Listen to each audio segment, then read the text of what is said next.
Hi guys, Julia Scrumptious here, and today we are going to be making a strawberry snacking cake. It's called a snacking cake because it's not loaded with a buttercream frosting that's super sweet and heavy. It's just the right amount of sweetness and it's perfect for snacking on all day.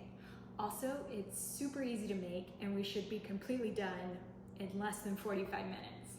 So if you start preheating your oven to 350 degrees, and then also slice up some gorgeous in-season strawberries. You're gonna cut them in half and sprinkle with a little bit of sugar.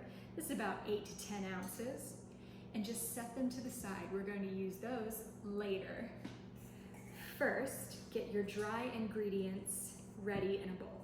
So that's 1.25 cups of flour.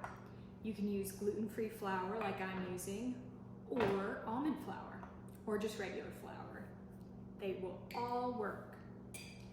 And then you want 1/2 teaspoon of baking powder, and then just a little pinch of salt. Those 3 ingredients will go in this bowl and we'll set them to the side.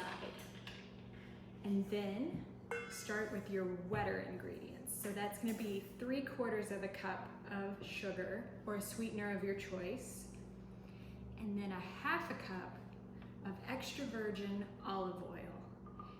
You might be wondering why I'm putting olive oil in a cake.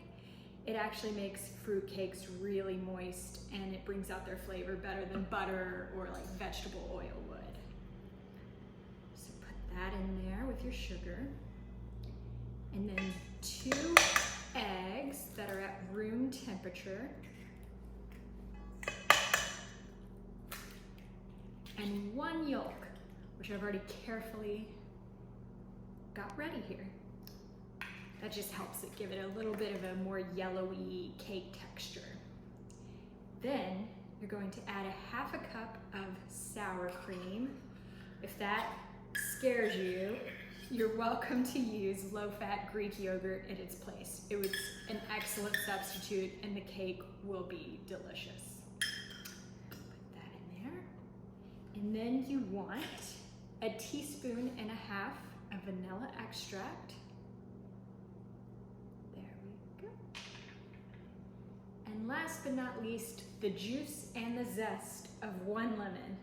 This is just gonna bring out the strawberry flavor even more. Once you have all those ingredients in there, mix it with a spoon. Once you've mixed together all those wet ingredients, slowly add in your flour mixture and make sure it's nice and combined and no large lumps remain, but don't work it too much.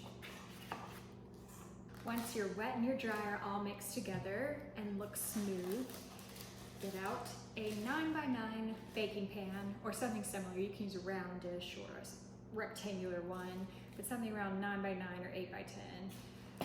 Line it with parchment paper, as we learned last week. That is key to getting your cakes out. And then put in the batter.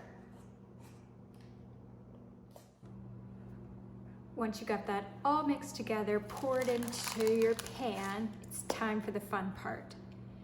Add in your strawberries, 1 at a time, and put them pretty close together because they're going to shrink up as they bake and make a cute little design. Once all your strawberries are in their cute little place, you're gonna put this in the oven and that's it for hands-on time. Once your cake is done baking, carefully take it out of the pan with the parchment paper, and then feel free to slice into it, top it with some powdered sugar or homemade whipped cream, or nothing at all. It'll be delicious. Enjoy, and I'll see you next week.